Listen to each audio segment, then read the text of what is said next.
In group endeavors, success or failures are often attributed to leadership. Coaches of losing sports teams risk being fired while winning coaches are celebrated. CEOs of bankrupt companies are fired by their boards while CEOs of profitable companies earn sizable bonuses.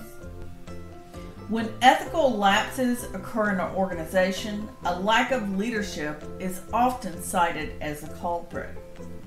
We all understand in our society that leadership is important and that it matters. In this video, we're going to take a look at different leadership approaches and styles of leaders. So let's begin by defining what leadership is. Leadership is the process of using communication to influence the behaviors and attitudes of others to meet the group goals. You're trying to motivate them to do what's best for the group. There are different types of leadership in groups. Sometimes there is the designated leader, who is someone who's been appointed or elected to the leadership position. While there's also emergent leaders.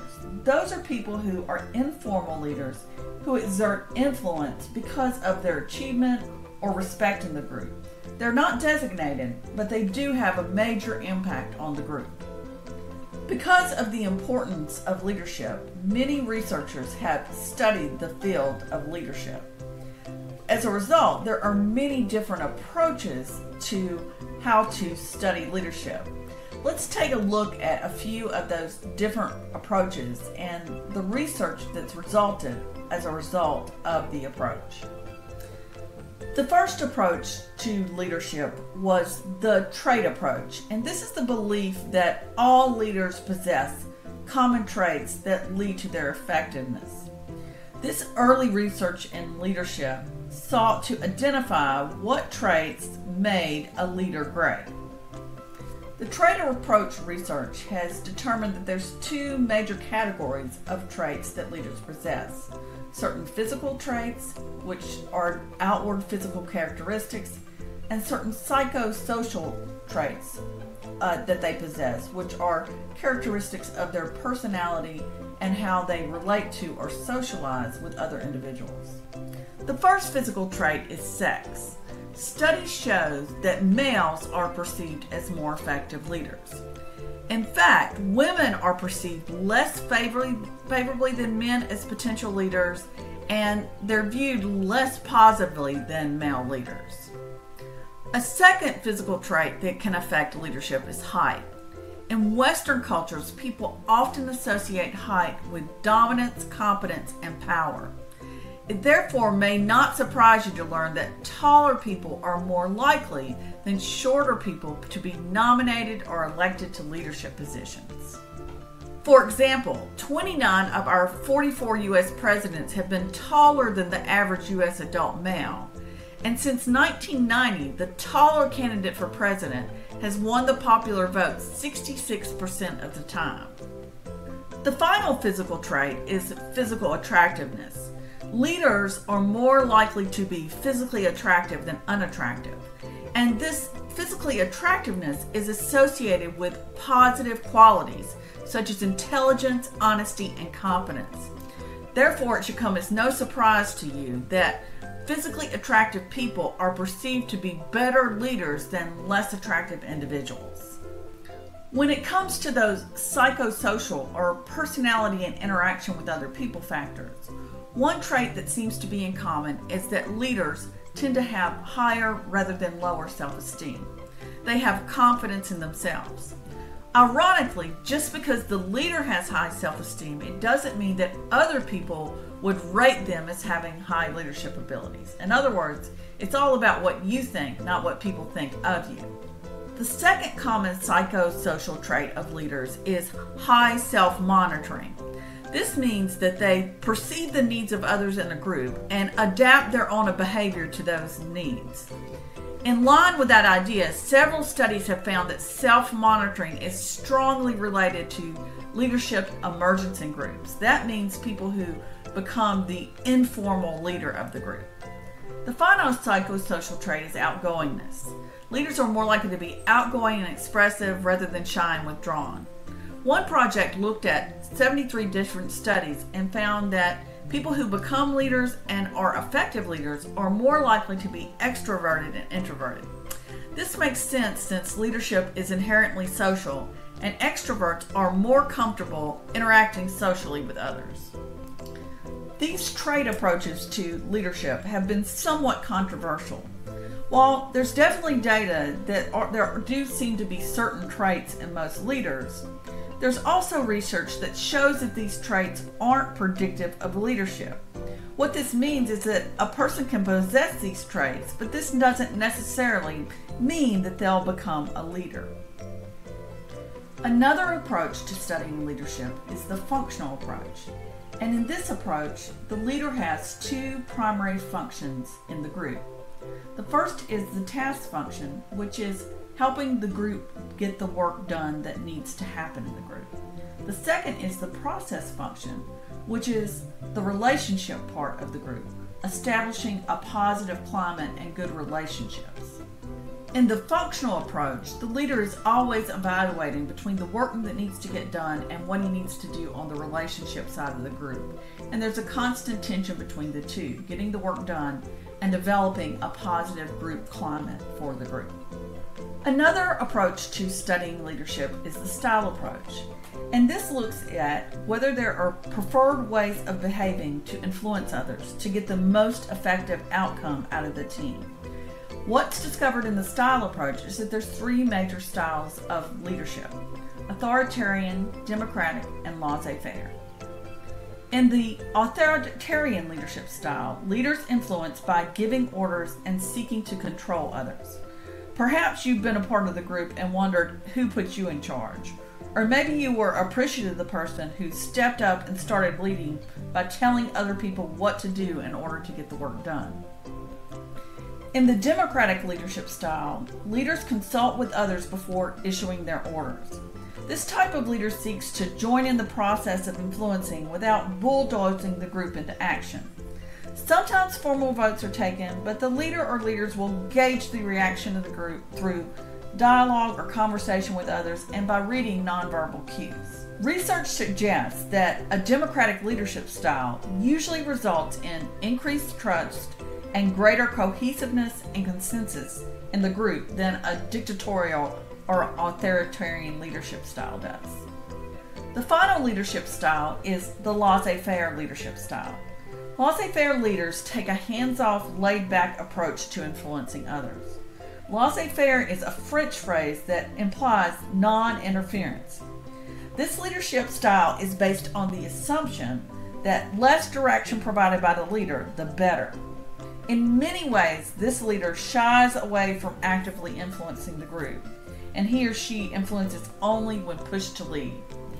Groups vary in the amount of structure and control that their members want and need, but research findings about styles have been consistent. In the United States, most people prefer democratic groups and are more satisfied in democratically run rather than autocratically led groups. However, most scholars believe that the style should match the needs of the situation. This basically means that there's times for each one of the styles. So, if you have plenty of time, a democratic style might be best. If you're going to a fire to put out a fire, or in a stressful situation, autocratic may work best. And if you're dealing with people that have lots of experience and know what to do, laissez-faire may work best. This type of thinking led to leadership being studied from a situational approach. So because leadership is not all one style, it's not one size fits all concept. A skilled leader adapts to the situation. The situational leadership approach views leadership as an interactive process that links a particular style with such factors as cultures, time limits, group member personalities, and the work that needs to get done. A more modern type of leadership approach is the transformational leadership approach. And this is when the leader really works as an agent of change. He allows the members of the groups to enact or see what might be possible in the future. This approach really enhances the creativity of the group and takes away the barriers the group may put on themselves. The transformational leader works to create a shared vision for the group. They challenge existing ways of doing things, and they think holistically. They think about the whole system, not just one small task, and they think about how they can change the whole system. A large part of leadership involves motivating others.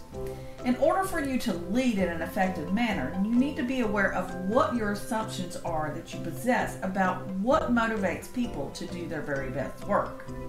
For example, some individuals believe that money motivates people to perform, so they lead others by developing reward systems based on financial bonuses for a job well done.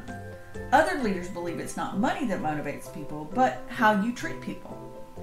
Researchers have identified 3 sets of leadership assumptions that influence how leaders approach motivation: classical, human relations, and human resources.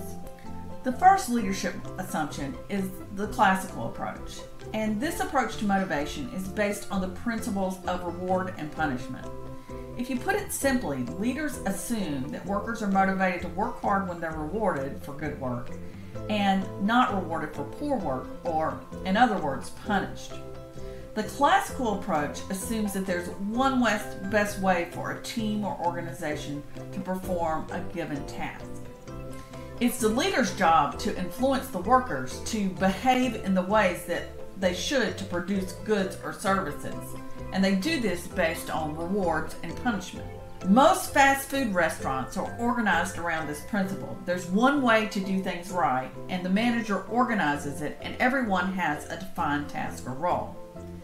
In the classical leadership, a clear leader is expected to run things like clockwork, and team members are expected to fulfill their role that is needed, and work is organized in more of an assembly line manner. The human relations approach to motivation is based on the assumption that people are influenced not just by power and position, but also by how they're treated at work.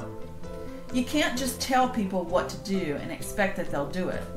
People are motivated by leaders who pay attention to them and to their needs at work.